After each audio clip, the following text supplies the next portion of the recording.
Hey, what's up everyone? Welcome back to the Max Revenue Show.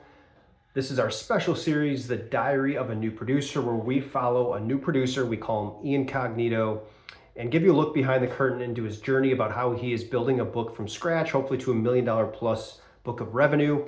My name is Micah. I am his mentor and I'm also your host. So let's get into this. Real quick though, before we get into week 14, hard to believe we're already here. Go check out our previous episodes if you missed them, week 1 through 13, where we talk about a lot of different topics. Every week is different. Even if you're not caught up, you're gonna get a ton of value by watching older weeks. So do that, subscribe to our channel. All right, let's go. So this week we're gonna talk about a couple different things. One is, what do you do when you find nothing in your due diligence process? 2 is, what is the objection or the feedback from a client that says, we've outgrown our broker? What does that really mean to you? We're going to talk about the purpose of due diligence. I'm going to talk about a great analogy that you need to be using. And then lastly, just some numbers for Ian and just a recap of where he's at. So, all right, first thing I want to talk about is, what do you do when you find nothing? We've all been there. You get policies, you do the due diligence. The client wants to know if they're overpaying, if they're, have some gaps in coverage, and you come back to them and when you get the policies in your inbox, you go through them all, you find nothing. They're with a standard market, there's no exclusions, they're formatted correctly, they're all the values are where they should be. This is something that came with Ian this week, and I was like, hey man, this is gonna happen a lot, right? There's gonna be a lot of times where there's really nothing to sink your teeth into to come back and be like, wow, the agent dropped the ball here, you gotta sell on this.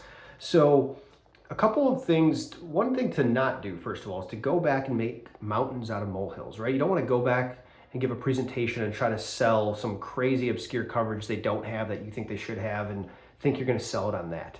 I think you're going to blow all your credibility, right? But so try to be objective as possible, right? When you find nothing and you come back to present to that client, truly you should be presenting in an objective manner. This is what I found. You're actually in a good spot in terms of your coverages or your pricing. But here's the asterisk. It doesn't mean that you won't get the sale, right? Doesn't mean there's no chance you just give up. Now, there is some scenarios where that maybe you're offered the opportunity to do due diligence, but the guy's up front with you, says, hey man, I love my agent, but I think it makes sense to have you check. And you do the review, you find nothing, and he services a 10 out of 10, all that stuff. Maybe you call the guy back and say, hey, I reviewed everything. John, we didn't find anything, man. I can come present to you, talk with you, but you told me you really love your agent, and just, that's still the case, right? So there is gonna be scenarios like that, but what I want to talk to you about is the other people that maybe aren't in love with their agent or are open to making a change of things. And this is where the component of the sales process, or the step in the sales process that we call, the research meeting. So you have first call, then you have gathering the information, doing the due diligence, and then the research meeting. This is where you start to ask questions and peel back the layers a little bit more and see if there's some pain points that maybe they didn't express in the first time you met with them, which is very common, right? So this is where that salesmanship ability comes in. And you're not selling at this research meeting, but you're just asking some questions. And these questions might be around, like, what's your renewal process look like? How do you, after the renewal, what's that look like? What's your level of involvement? What's your strategy meeting look like? It can go on and on. And we have an outline in our course where we get into some of these topics, but this is the meeting where you can start to kind of pull back the layers a little bit. And one other thing that's important is to figure out is, why did they meet with you in the first place, right?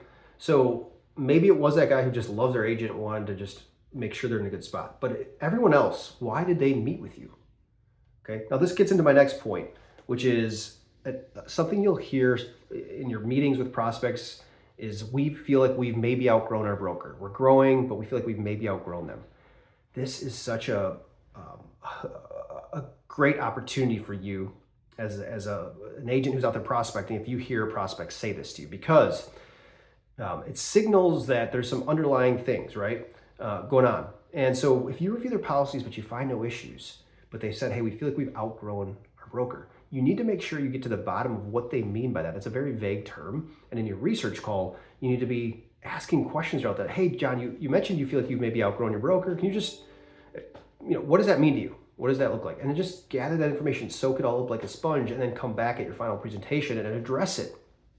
So what I found is, usually when someone says, hey, we feel like we've outgrown our broker, it means that it's really a nice way of saying their service sucks, I never see them, a renewal's last minute, whatever the case may be. Doesn't matter. All those issues, you can sell the account just on any one of those issues via BOR. So you could find nothing, but you can really hone in and exploit that issue to that prospect, and that can win you the account. I know because I've done it. Okay, so don't give up. I'm sorry, all these topics are kind of flowing together, but this next one was what the purpose of due diligence is it's a way to really open the door, right? And it's a way to build credibility and to build value with these prospects and to kind of shift them from seeing you as just someone out there trying to sell them to someone who's a professional and gives them something up front, right? So it's that whole concept of give first. And so you're giving them the due diligence. And even if you find nothing, you got to remember, some buyers really value just knowing, hey, we're in a good spot. Okay? That's a valuable piece of information for them to know. But again, I'm going to go back. It doesn't mean that you have to walk away from the sale, because there's the whole service component. There's the strategic, the marketing side of things, how you're selling their risk, how you're positioning things. All those can help you get the sale. And Ian and I were talking today, just all these topics are from one case he's working on, right? He got policies in, they're kind of deck pages only.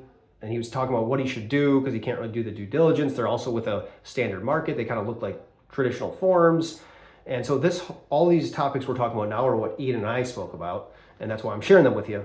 But one of the things we really talked a lot about was an analogy specifically, and this is the next thing I want to hit on, the real estate analogy. If you haven't seen our videos, go to our channel. I talk about the real estate analogy, the sports agent analogy, but I really like the real estate analogy because I think a lot of the buyers we talk to, everyone's sold a house or bought a house and they get it. And so Ian's words were, hey, this brings it to life a little bit more. And he had a great story where he was looking for homes himself this weekend. It was like, yeah, I looked at two different homes. One was staged with a realtor there showing things around. The other was not staged. And I just walked in myself, had to get the key through a lock. And he's like, the staged one was 40 grand more, but it just had a way different feel to it.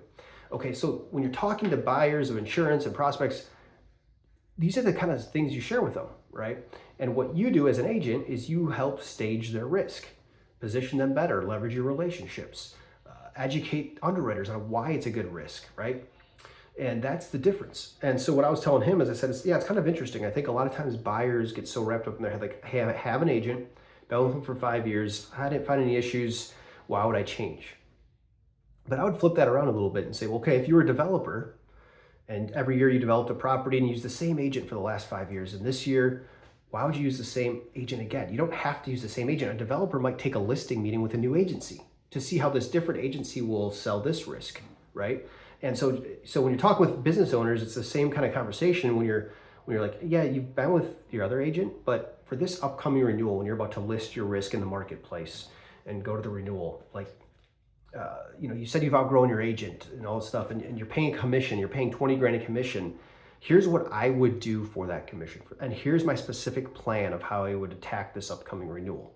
Here's the markets we'd go to. Here's the timing of how we'll execute things. Here's how I'm going to sell your risk. Here's the narrative I'm going to tell. Here's how we're going to stage it. That, guys, is how you sell when you find nothing, okay?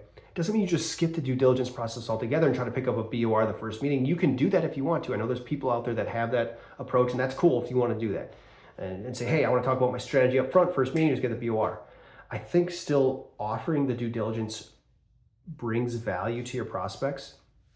It also helps you give you time to understand and familiarize yourself with the account a little bit more, to build a relationship, and puts you in a little bit of a different perspective from the buyer when you're giving them something first. You're giving them due diligence. That's really, really valuable.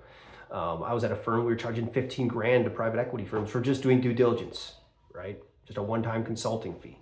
So the service you're providing is really, really valuable. Understand that, whether you find something or whether you don't. And help buyers understand some of these analogies by using some of these analogies, right? When you're going in there to sell, even if you find nothing. So I just wanted to mention those things to you because I think they're really, really critical. And the last thing I'll end on is Ian's numbers this last week. I was like, oh yeah, numbers looked okay. He made 86 calls. Wasn't great. But he made a comment. He's like, man, I'm sorry. Yeah, I was kind of feeling stressed and I had these other deals I was trying to close. And I just said, hey, it's fine, dude. Don't worry about it. You're going to have weeks like that. And you know, only you know internally if you are truly putting your best foot forward, if you're truly working hard, and you're out there trying to grow your business, right? Or did you waste time scrolling and doing all that other stuff? You don't need a manager to tell you that. You know internally what you're doing. So if you're watching this as a new producer, you know. If you feel like you need someone to keep prodding and poking you, you might be in the wrong industry. It doesn't mean there's not value in someone kind of looking over your shoulder a little bit, right? But you shouldn't have to keep on prodding you. You should just want to keep growing your business. And on with this, last week, Max and I were talking. My buddy Trey, for those who don't know, that's the real Max Revenue. But we were chatting, and he's like, "Hey man, how'd you grade your last year's performance?" And I said, "I'd give myself a B-." Right? I had a good year revenue-wise overall. It was pretty solid. But I said I'd give myself a B- because I missed my call activities that I wanted to hit probably half the time. My goal is always 40 a day, 200 a week. I missed that probably half the time. And some of it was due to laziness sometimes, or just not prioritizing. Sometimes there was legit reasons, right? Just a lot of reasons, especially when you add clients, a lot of things will happen. But the reason I gave myself a B-, and I told Ian this, I said, is because it's easy to make 40 calls when you got nothing going on. It's easy. You should really do that in 2 to 3 hours. It's a lot more challenging when you have clients, or when you feel stressed, or when you got a deal that's kind of going south, or a renewal that's not going smoothly, because it starts to suck your mental energy out of your brain and you start to focus on other things and you don't stay focused on your calling. But I know that, and I'm speaking to myself here too, you can do the 40 calls a day and everything else, right? It's very doable. So anyways, I just want to share that with you guys. So that's all I got for you this week. Thanks for joining us here on week 14. If you liked this, check out our previous stuff, subscribe, follow us on LinkedIn, subscribe to our newsletter. And if you have any topics or questions that you'd like to hear more about, shoot us a message. We'd love to chat with you and see if we can help. And last but not least, if you have not checked out the Producer Playbook, it's a course that helps producers go from A to Z, build a book of business from scratch. And it's a five module course, probably 2.5, 3 hours long video course that will walk you through step by step how to do that. So go check it out. Thanks.